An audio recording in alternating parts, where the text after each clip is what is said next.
नमस्कार मित्रांनो, आजच्या व्हिडिओमध्ये एक अत्यंत महत्त्वाची माहिती आपण पाहण्याचा प्रयत्न करणार आहोत, तो म्हणजे आई योजना। ही खास योजना महिलांसाठी योजना आखण्यात आलेली आहे। नेमकं ह्याच्यामधून किती लाखापर्यंत कर्ज दिलं जाणार आहे, बिनव्याजी कर्ज दिलं जाणार आहे, सविस्तर माहिती आजच्या व्हिडिओमध्ये आपण पाहण्याचा प्रयत्न करणार आहोत। तर चला तर आजच्या व्हिडिओला सुरुवात करूया। पाहू शकताय की इथं महाराष्ट्र टुरिझम यांच्या अंतर्गत गव्हर्नमेंट ऑफ महाराष्ट्र यांच्या अंतर्गत एक स्कीम आहे। स्कीम मध्ये काय आहे ते इथे पाहू शकता। स्कीम अँड पॉलिसी मध्ये आई टुरिझम पॉलिसी याच्यामधल्याचा नेमका जीआर काय आहे, तर आई टुरिझम पॉलिसी जीआर मराठी याच्यामध्ये तुम्हाला सविस्तर माहिती आजच्या व्हिडिओमध्ये आपण सांगण्याचा प्रयत्न करणार आहोत। हा जीआर आहे 19 जून 2023 रोजीचा। काय आहे तर आई महिला केंद्रित लिंग समावेशक पर्यटन धोरण करण्यात आलेलं आहे। नेमकं ह्याच्यामध्ये काय आहे तर सद्यस्थितीला जर पाहिलं तर पर्यटन हे सर्वात वेगाने वाढणारे क्षेत्र आहे। त्यामुळे पर्यटन क्षेत्रामध्ये महिलांचा सहभाग वाढावा, त्यांना एक चांगलं साधन उपलब्ध करून देता यावं, महिलांमध्ये उद्योजकता आणि नेतृत्व गुण विकसित करण्यासाठी हे धोरण आखण्यात गरज होती आणि ते आखलेलं आहे। त्याच्यामध्ये पंचसूत्रीचा विकास करण्यासाठी केलेला आहे। त्याच्यामध्ये महिला उद्योजकता विकास करणे, महिलांकरिता पायाभूत सुविधा निर्माण करणे, तसेच महिला पर्यटकांच्या सुरक्षतेला प्राधान्य देणे आणि पर्यटकांसाठी कस्टमाइज उत्पादने सवलती देणे आणि प्रवास आणि पर्यटन विकास करणे। त्याच्यासाठी कार्यदल म्हणजे टास्क फोर्स नेमलेली आहे। पर्यटन मंत्री अध्यक्ष असतात, बाकीचे सचिव वगैरे आहेत, हे पाहू शकताय तुम्ही। सविस्तर आपण पुढे पाहणार आहोत। त्याची अंमलबजावणी कशी केली जाते तर जे काही हे पंचसूत्रीवर आपण पाहिलेले आहेत त्याच्या अंतर्गत पर्यटन संचालनालय व महाराष्ट्र पर्यटन विकास मंडळामार्फत यांच्यामार्फत सर्व विभागांना सहकार्याने राबवण्यात येतं आणि त्याचा वार्षिक कृती आराखडा तयार केला जातो आणि त्याची अंमलबजावणी केली जाते।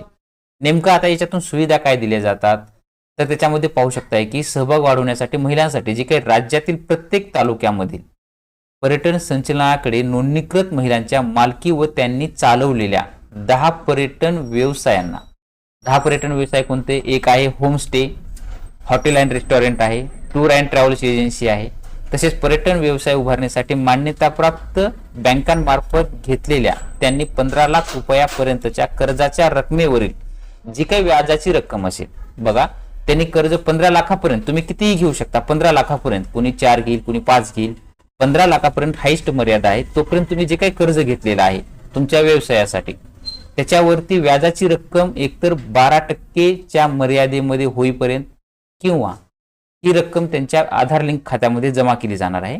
पण अटी काय आहे त्याच्यामध्ये, ही कधीपर्यंत व्याज मिळत राहणार तुम्हाला, एकतर 12% मर्यादेमध्ये किंवा पूर्ण कर्ज परतफेड होईपर्यंत किंवा 7 वर्षे कालावधीपर्यंत हे तुम्हाला व्याज मिळत राहणार आहे किंवा व्याजाची एकूण रक्कम ही 5.5 लाख होईपर्यंत हे तुम्हाला कर्ज जे काय असेल तर त्या कर्जावरच्या रकमेचं जे काही व्याज आहे म्हणजे बिनव्याजी जी कर्ज आहे हे व्याज तुम्हाला हे दिले जाणार आहे। या ह्याच्यासाठी तुम्हाला खालील जे काही आता पर्यटनासाठी महत्त्वाच्या अटी दिलेल्या आहेत त्या अटी तुम्हाला समजून घेणं गरजेचं आहे। 3 पर्यायापैकी जे आधी घडेल ते म्हणजे हे, एकतर कर्जफेड करेपर्यंत 7 वर्ष कालावधी किंवा व्याजाची रक्कम 5.5 लाख होईपर्यंत तुम्हाला हे मिळत राहणार आहे। आता त्याच्या अटी काय आहेत, महत्त्वाच्या अटीमध्ये जर पाहिले तर पर्यटन व्यवसाय पर्यटन संचालनालयाकडे नोंदणीकृत असला पाहिजे, पर्यटन व्यवसाय महिलांच्या मालकीचा व त्यांनी चालवलेला असला पाहिजे। महिलांच्या मालकीचे जर हॉटेल असतील किंवा रेस्टॉरंट असतील तर त्याच्यामध्ये 50% व्यवस्थापकीय व इतर कर्मचारी महिला असणे गरजेचे आहे, 50% या महिला असणं गरजेचं आहे। तसेच महिलांच्या मालकीच्या टूर्स अँड ट्रॅव्हल्स एजन्सीमध्ये 50% कर्मचारी ह्या महिला असणं गरजेचं आहे।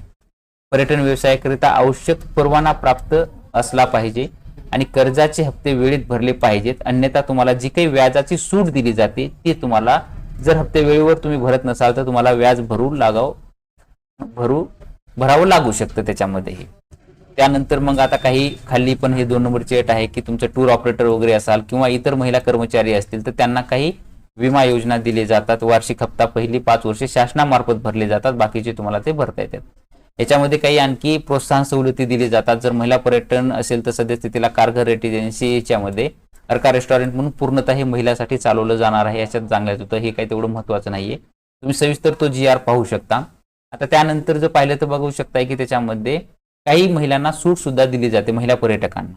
त्याच्यामध्ये काही रिसॉर्ट आहेत किंवा युनिट आहेत, त्याच्यामध्ये आंतरराष्ट्रीय महिला दिनानिमित्त 1 ते 8 मार्च तसेच इतर वर्षभराच्या कालावधीमध्ये 22 दिवस असे एकूण हे 8 दिवस आणि हे 22 दिवस असे एकूण 30 दिवस फक्त ऑनलाईन जर बुकिंग केलात तर 50% सूट तुम्हाला देण्यात येते राहण्यासाठीच त्याच्यामध्ये.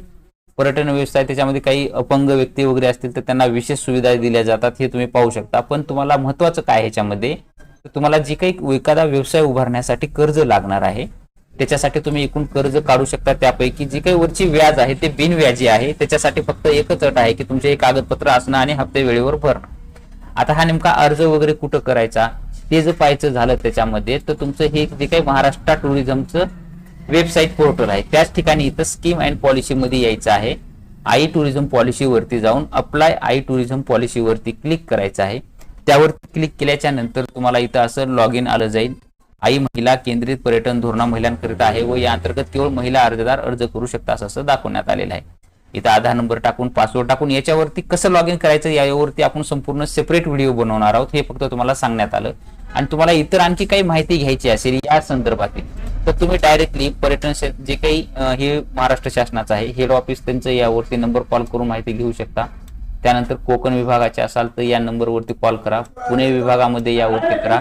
नाशिकमध्ये यावरती तुम्हाला फोन करायचा आहे आणि छत्रपती संभाजीनगरमध्ये इथे फोन करा आणि नागपूर अमरावती हे नंबर तुम्हाला अधिक माहितीसाठी देण्यात आलेले आहेत. यावरती तुम्ही संपर्क साधून तुम्हाला इतर काही माहिती आणखी पाहिजे असेल तर घेऊ शकता. तर अशा पद्धतीने ही आई योजना आहे. जर कुणाला लाभ घ्यायचा असेल, जे काही नंबर वगैरे दिलेले आहेत किंवा वेबसाईट वरती जाऊन तुम्ही ऑनलाईन पद्धतीने अर्ज करू शकता. त्यानंतर तुम्हाला या योजनेचा लाभ वगैरे दिला जाणार आहे. भेटूया नवीन माहितीसह नवीन व्हिडिओमध्ये. धन्यवाद.